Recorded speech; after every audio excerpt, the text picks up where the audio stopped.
Erretreta eta giroak sutan jarraitzen dugu. Gabon, ongi etorri, mire, Maider, ekine. Gabon.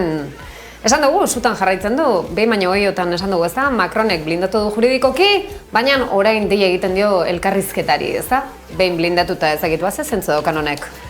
Bueno, egiten du, guraso askok egiten dutena adin txikikoekin, esaten du, ulertzen dut, aserrez daude, zure aserrea ulertzen dut, baina ez daukat beste erremediorik, hau egin beharra daukat. Horrelako jokaera bat eramandu aurrera, herritarrak adin txikikoak bailira.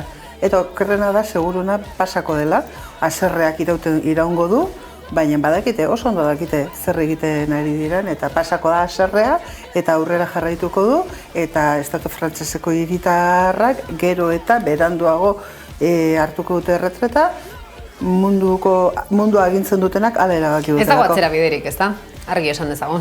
Lehen Mirenek aipatzezun, protestek akaso izango dute epe muga, eta egia da ni aurreko astean Baionan egon nintzela justo iragarrita zegoen azkeneko mobilizazioan, ze biharamunean sartzezan epai bidera, edo onartu zuen, justiziak Macronen prozedura legezkoa bazela.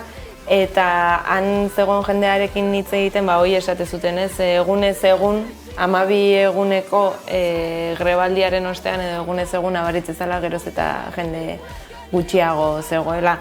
Egia da, Baiona ez da Paris, baina horrek eduki dezake epe muga. Gero Mirenek aipatzezun dala gurasoek aurrei bronka botatza dezela, eta badago precisamente Frantziak daukane aitakeriari buruz literatura akademiko pila bat, Judith Balderrek adibidez askotan aipatzen du Frantziak oso ondo egiten dula aita estatu papera, ez?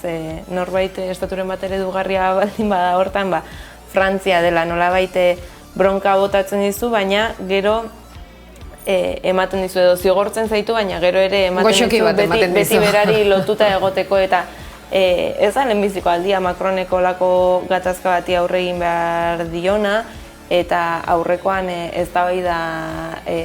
estatu eztabaida edo iragarri zuen, ez? Eta martxan jarri zituen herri galdeketa batzuk, eta jaka horien historiarekin, eta hori guztia.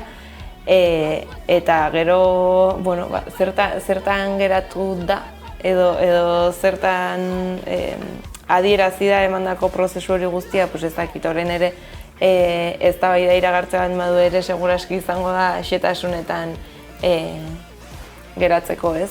Orduan, ikusteko dago zenbaterainoko indarra edukitzen jarraitzen duten protestek, zenbateraino luzatzeko gaitasuna daukaten, eta naiz eta indarrez ezarri 74 urtetar arte jubilazio ezin dela hartu, naiz eta gainera baldintza horiek oso ez da 74 urte bete eta jubilatu zairezkela, baina baizik eta horretarako baldintza batzu bete behar dituzu. Hori da, ez da berez ja 74 urterekin dagokizula. Hori da.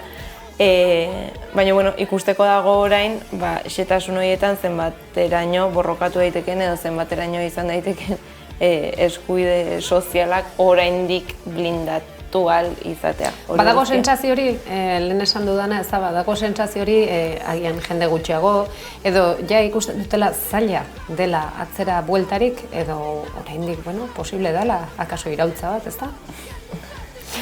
Oso galdera ona da hori eta gauza interesgarria izan da, edo lagin interesgarria izan da aste hauetan zehar Frantziako Errepublika, ez ezagun ahaztu, ikusi dugulako kaleetan. Batetik polizia indarkeria intentsitate handikoa, eta ez da izan erretretekin bakarrik, ez ezagun ahaztu besteak beste aldaketa klimatikoarekin, edo eta naturgunekin zer ikusi duten gatazkekin ere indarkeria zantzu nabarmenak izan direla, eta nolabaiteko neurketak izan dira, zenbateraino dauen prest Frantziako gizartea talkarako batetik, ze hori egia da, Hego Euskal Herrian halako talkak ikusi ezkero ziurrenik poliziak bestelako armak erabiliko lituzke, ez da lehenengo aldia ez, tiroak airera ikusi ditugula, askoz talka murritzagoetan. Hori batetik eta bestetik egun hauetan zen nola garatu den, alegia. Egun hauetan esate baterako Macronek erreforma hau blindatzen zuen une horretan, kazerola deitua zegoen, eta izugarrizko kazerola ikusi ahal izan dugu, sare sozialetan, eta baita barrikadak ere ikusi dugu. Hainbat hiritan bereziki klase bajuaren ordezkaritza edo klase bajuena zabalen dagoenean, aipamen txiki batekin bukatuko dut. Egunotan etxebizitza zainbeste hitz egin dugun honetan, Frantziako etxebizitza parke publikoaren datuak atera dira. Eta alderatu egiten zen, ez?